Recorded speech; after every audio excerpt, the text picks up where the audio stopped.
Voici les 5 accessoires qui ont rendu mon iPhone bien meilleur. Le premier accessoire qui va considérablement améliorer l'expérience que vous avez de votre iPhone, c'est tout ce qui touche autour de l'attache MagSafe. Au quotidien, moi j'utilise le porte-carte de chez Moft, dans lequel je peux mettre ma carte d'identité, une carte bancaire, une carte de transport, enfin bref. L'avantage de ce porte-carte, c'est qu'il peut aussi faire support, comme ça vous rabattez le dos et ça va vous permettre de le faire tenir à la verticale ou à l'horizontale. Et franchement, pour le prix auquel il est vendu, c'est vraiment un très bon produit, très bien fini, je vous le recommande. Sinon, il y a aussi celui d'Apple qui lui est 2 fois plus cher, il fait pas non plus support, mais il est peut-être mieux fini, j'ai pas eu l'occasion de le tester, mais on connaît, c'est un produit Apple. Bon, la coque d'Apple en cuir ou alors en tissage, c'est bien, mais ça vieillit vraiment dans le temps, en tout cas pour les coques en cuir. Maintenant, vous pouvez utiliser une solution plus simple, c'est d'utiliser un bumper qui vient protéger uniquement les bords et donc laisser le dos de l'iPhone nu et pouvoir accéder aux aimants. Le deuxième accessoire pour considérablement améliorer l'expérience que vous avez avec votre iPhone, c'est l'Apple Watch. Personnellement, mon Apple Watch, c'est la série SE. C'est vraiment la version d'entrée de gamme avec le moins de technologie médicale possible, mais elle est géniale parce qu'elle est moins chère que les modèles un petit peu plus avancés et pourtant elle conserve l'avantage qu'on a avec une Apple Watch, simplement de pouvoir recevoir les notifications, de pouvoir aussi suivre un petit peu sa santé quand même, et évidemment pouvoir payer avec Apple Pay, c'est juste génial, c'est simple, depuis que j'ai mon Apple Watch, je ne prends plus de carte bancaire avec moi. Aujourd'hui évidemment, je vous conseille de partir sur l'Apple Watch SE de deuxième génération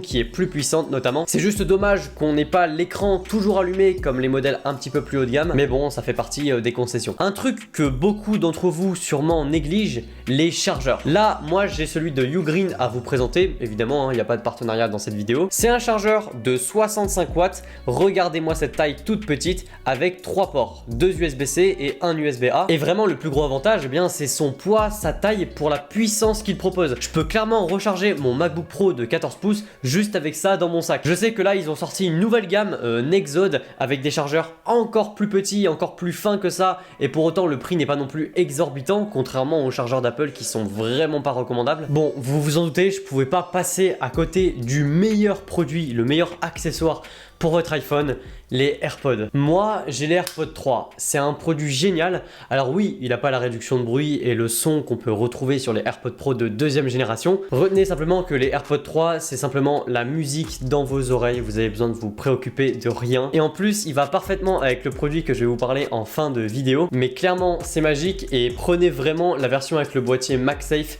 Ça va vous changer la vie. Et le dernier produit, pour compléter vos AirPods, votre Apple Watch ou alors votre iPhone, c'est la station MagSafe de Belkin. Vraiment un produit mais ultra intelligent, bien pensé et ultra pratique au quotidien. C'est donc une station MagSafe 3 en 1 avec un emplacement pour les AirPods, pour l'Apple Watch et puis pour l'iPhone à 15 watts. Ça coûte assez cher, dans les alentours de 120-150 €, mais ça vaut vraiment le coup pour la vitesse de charge que ça permet de faire en fait en MagSafe. Sinon, il y a d'autres produits chez Belkin ou chez Anker par exemple, avec des stations 2 en 1 moins chères, pas à 15 watts mais plutôt à 7,5 watts. Si franchement votre objectif c'est de recharger votre iPhone, vos AirPods au bureau et que vous n'êtes pas pressé, je vous conseille plutôt de partir sur une solution comme ça un petit peu moins chère que celle que j'ai. Si vous avez d'autres idées d'accessoires, mettez-les dans les commentaires, c'est trop bien de s'entraider comme ça. Likez la vidéo, partagez-la, abonnez-vous et puis moi je vous dis à la prochaine pour une nouvelle vidéo.